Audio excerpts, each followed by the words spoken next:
Taxminan 150 kishilik huquq qo'g'dag'uvchisi Airbnb'ning bosh ijroiya amaldori Chezekiga yozgan xatida Airbnb'ning Xitoyning dahshatli kishilik huquq tafsandichiligi xotirasini nazardan soqit qilib, vaziyatni normallashtirayotganligini ta'kidlash bilan birga, bu shirkatning Uyg'ur va Tibet jamoatiga qilingan kishilik huquq tafsandichiligi badaliga texnik keng sayohat kasbini qo'llashi va taraqqiyotiga ilhom bermasligi kerakligi bildirilgan.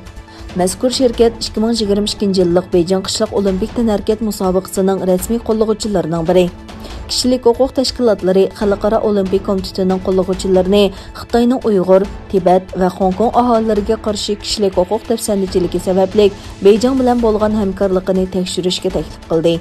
Shuning bilan bir vaqtda xalqaro jamiyat va hukumatlarni 2022 yillik qishloq olimpik tanarkat musobaqasini boykot qilishga chaqirdi.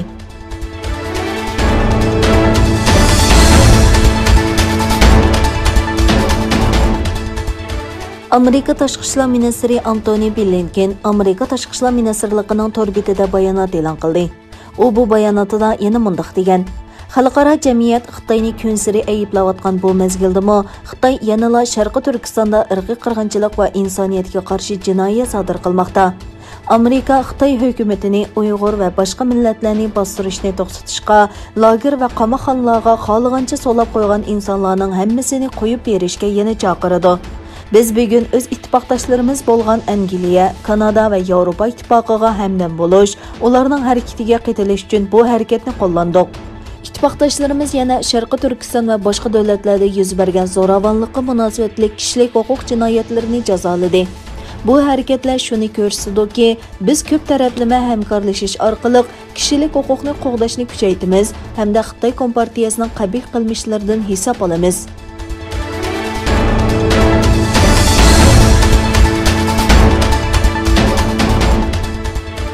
Avstraliya bilan Yangi Zelandiya hukumatlari 23 mart birlashma bayonot e'lon qilib, Uyg'urlarning vaziyatidan qattiq andisha qilayotganligi, Yevropa ittifoqi, Angliya, Kanada va Amerikaning Xitoy kompartiyasining Uyg'ur elidagi amaldorlarga yurgizgan jazolash tadbirlarini qo'llaydiganligini bildirgan.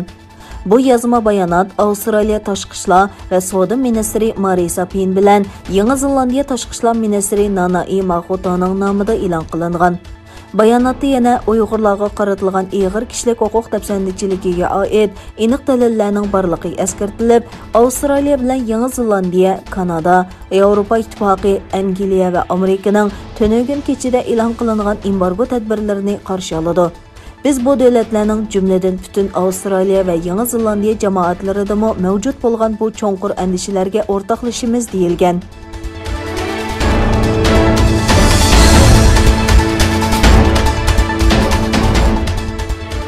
Yevropa ittifoqi Xitoyning Uyg'urlarga qaratgan bostirish siyosati sababidan bir qism Xitoy amaldorlarini jazolash qarori va Xitoyning bir qism Yevropa siyosiyonlari va organlarga jazo yurgizganligini e'lon qilishi taraflar o'tirisidagi ziddiyatni kuchaytirdi.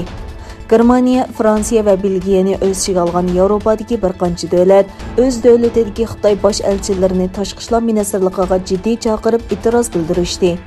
Yana bir tarafdan Xitoy Tashqi ishlar ministrligi Yevropa ittifoqining Beijingda turishliq bosh elchisi Nikolas Chapoisining Xitoy amaldorlariga qaratgan jazo qarori sababidan ministrlikka chaqirilganligi bildirildi.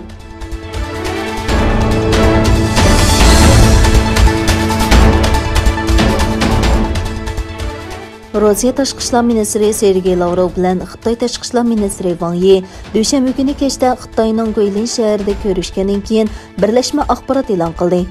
Lavrov Amerika va G'arb davlatlarining Rossiya va Xitoyga jazo yurgizayotganligini eskartib, bu jazoning qabul qilinmaydiganligini ta'kidladi. Xitoy Tashqi ishlar ministri Wang Yi Lavrov bilan ko'rishganda G'arb davlatlarining, bo'libmi Yevropa ittifoqi va Amerikaning Uyg'ur rayonidagi kishilik huquqqa daxl-taruz qilganligini bahona qilib, Xitoyga qarshi pozitsiyada tutganligini aytdi va G'arbdagi bir qancha kuch Xitoyga tuhmat chaplash va ayblash uchun qayta-qayta sahnaga chiqdi dedi.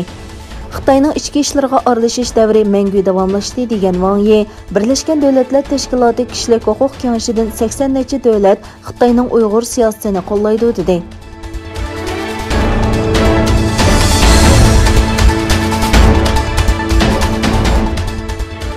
Türkiye Tashqi ishlar Ministrligi, Xitoy Tashqi ishlar Ministri va Davlat komissari Wang Yining Turkiyada rasmiy ziyoratda bo'ladiganligini e'lon qildi.